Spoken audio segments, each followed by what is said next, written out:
Holy Spirit will prove the world wrong about sin and righteousness and judgment. யோவான் 16:8. தூய ஆவியானவர் பாவம், நீதி, தீர்ப்பு ஆகியவை பற்றி உலகினர் கொண்டுள்ள கருத்துக்கள் தவறானவை என எடுத்து காட்டுவார். இது கிறிஸ்து வழங்கும் வாழ்வுதரும் நற்செய்தி. இயேசுவில் அன்பார்ந்தவர்களே, அன்பார்ந்த தொலைக்காட்சி நேய விசுவாசிகளே, what you thought was sin was only your own guilt. What you thought was righteousness was self-righteousness. What you thought was justice was only your instinct for vengeance. Richard Rohr. பாவம் உனது குற்றப்பழி, தான் தூய்மையாக கருதுவதே தூய்மை, பழிக்கு பழி என்னும் இயல்பூக்கமே நீதி என்பது உனது கணிப்பு. பாவம், நீதி, தீர்ப்பு இவைகளை பற்றி நாம் கொண்டிருக்கின்ற எண்ணங்கள் தவறு என்று பரிசுத்த ஆவியானவர் எடுத்து காட்டுவார். உதாரணமாக, மதத்துக்காக, மொழிக்காக, இனத்துக்காக அல்லது ஜாதிக்காக கொலை செய்வது என்பது தவறல்ல என்பது ஒரு தவறான கருத்து. ஆனால் 10 கட்டளையிலே பொதுவாக கொடுத்திருப்பது கொலை என்பது பாவம்.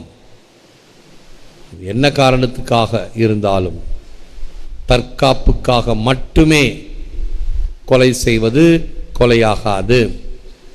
மற்றபடி வேறு எந்த காரணங்களும் அது ஒற்றுக்கொள்ள முடியாது, சரி அல்ல என்பதுதான் பரிசுத்த ஆவியானவர் வழிநடத்துகின்றார். Without the Holy Spirit, God is distant. Cardinal Suenens. தூய ஆவியின்றி இறைவன் தொலைவில் இருக்கிறார். கலாத்தியருக்கு எழுதிய திருமுகம் 5ஆம் அதிகாரம் 22-23. The fruit of the Spirit is love, joy, peace, patience, kindness, generosity, faithfulness, gentleness and self-control. தூய ஆவியின் கனிகள் அன்பு, மகிழ்ச்சி, அமைதி, பொறுமை, பரிவு, நன்னயம், நம்பிக்கை, கனிவு, தன்னடக்கம். இப்படிப்பட்ட பரிசுத்த ஆவியினுடைய கனிகளை பெற்று இறைவன் நம்மோடு உறவு கொள்கின்றார். The intervention, divine or human, still comes to free us or make us see the situation in a more favorable light. Self-destruction is never the way out. I can walk out with dignity if I walk in the light of Christ. தெய்வீக அல்லது மனித தலையீடு இன்றும் நம்மை விடுவிக்கிறது அல்லது சூழ்நிலையை தகுந்த கண்ணோட்டத்தில் காண வழிவகுக்கிறது. தன்னையே அழித்து கொள்ளல் ஒருபோதும் தீர்வல்ல. கிறிஸ்துவின் ஒளியில் நான் நடந்தால் சிறப்பாக வாழ முடியும். இப்பொழுது தேர்வின் முடிவுகள் வந்து கொண்டிருக்கின்றன. தோல்வி அடைந்த பிள்ளைகள் விரக்தியினால் தற்கொலை செய்வதும் நாம் காணுகின்ற செய்திகளாக, சம்பவங்களாக இருக்கின்றன. தோல்வி அடைந்தால் உடனே தற்கொலை செய்து கொள்வது என்பது தீர்வல்ல.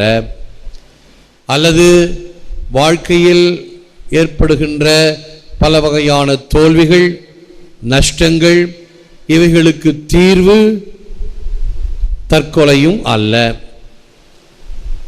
ஒரு கிராமத்தில் இளம் பெண்கள் அடிக்கடி தற்கொலை செய்வதை நான் பார்க்க நேர்ந்தது. அந்த பங்குக்கு சென்ற பொழுது பிறகு அவர்களை எல்லாம் ஒன்று கூட்டி அவர்களுக்கு ஒரு உத்வேகத்தை கொடுத்தேன். எந்த காரணத்துக்கும் தற்கொலை என்பது தீர்வு அல்ல, அது தவறு மட்டுமல்ல, பாவம். எந்த பிரச்சனைகளையும் நிச்சயமாக மாற்று வழியில் சந்திக்க முடியும்.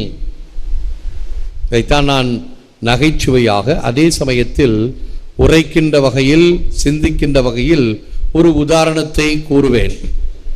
ஒரு நாய்க்கு, பெரிய நாய்க்கு மருந்திட வேண்டும். மருத்துவர் மருந்து கொடுத்தார். அது ஒரு பெரிய புல்டாக், வாட்டசாட்டமான நாய். ஆகவே வீட்டிற்கு கூட்டி வந்து அந்த வீட்டில் இருப்பவர்கள் எல்லாம் அதனுடைய கால்களை பிடித்து கொண்டு வாயை பலவந்தமாக திறக்க வைத்து மருந்தை ஊற்றினார்கள். கொஞ்சம் மருந்து வாய் உள்ள போச்சு, மீதி மருந்து கீழே சிந்தியது. சரி போதும் என்று நாயை விட்டு விட்டார்கள். உடனே அந்த சுதந்திரம் பெற்ற நாய் தன்னை ஒரு முறை குலுக்கி கொண்டு உடனே கீழே சிந்தி இருக்கின்ற மருந்தை நாவால் நக்கியது. அடாடா, இப்படி தெரிஞ்சிருந்தா இந்த மருந்தை நாய்கிட்ட நீட்டி இருக்கலாம், நாய் சுலபமாக நக்கி இருக்குமே, நான் இப்படி பலவந்தப்படுத்தியிருக்க தேவையில்லையே. நாம் நினைத்தோம் இதுதான் மருந்து கொடுக்கின்ற முறை, ஒருவேளை நாய் மருந்தை சாப்பிடாது என்று பலவந்தமாக ஊட்டப்பட்டது. அது நாம் நினைத்த வழி.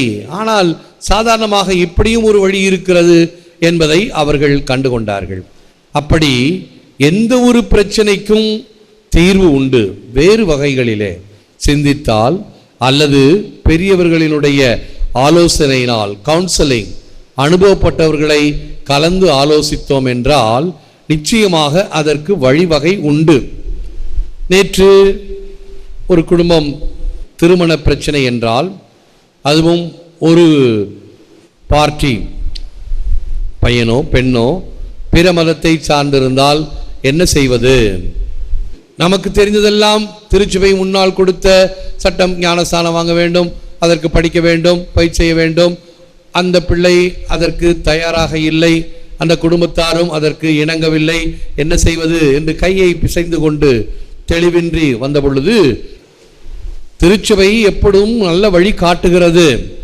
டிஸ்பாரிட்டி ஆஃப் கல்ட் என்று ஒரு உத்தரவை ஆயரிடமிருந்து பெற்று அவர்களுக்கு திருமணம் முடிக்கலாம். திருமணம் செய்வதற்குரிய அந்த தகுதியான சான்றிதழ்களை பெற்று வந்தால் உலகத்தில் எந்த கத்தோலிக்க கோவிலிலும் திருமணம் செய்யலாம் என்று விளக்கி சொன்ன பொழுது கடைசியில் சொன்னார்கள், குழம்பிய நிலையில் வந்தோம், எங்களுடைய பிள்ளைக்கே இப்படி என்றால் என்ன செய்வது என்று குழம்பி போயிருந்தோம். நீங்கள் கொடுத்த இந்த தெளிவான சிந்தனை மகிழ்ச்சி மட்டுமல்ல, ஒரு நிறைவையும் தருகிறது. அப்படியே செய்கிறோம் என்றார்கள்.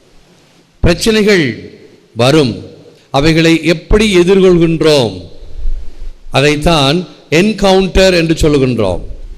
இந்த என்கவுண்டர் என்பது இறைவனை சந்தித்தல், நல்ல அறிவுரைகளை சந்தித்தல், இவைகளின் வழியாக என்னுடைய பிரச்சனையை எப்படி நான் சரி செய்து கொள்வேன்.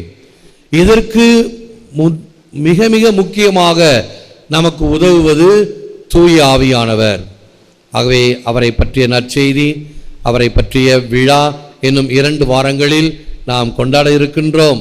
அந்த பரிசுத்த ஆவியானவர் நம்மிலே இருந்து செயல்பட நாம் அவரிடம் செபிப்போம், முழந்தாள் இருப்போம். Come Holy Spirit, let the fire of your love burn in my heart.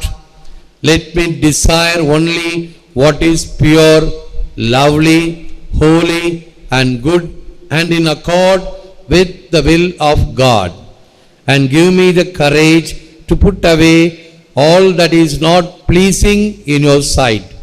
வாரும் தூய ஆவியானவரே, உம் அன்பின் தணலினால் எம் இதயத்தை எரித்தருளும். தூய்மையானதும் அன்பானதும் நன்மையானதும் பரிசுத்தமானதும் இறை சித்தத்திற்கு உரியதையும் ஆசிப்பேனாக. உம் பார்வைக்கு விருப்பமில்லாத யாவற்றையும் விட்டொழிப்பேனாக.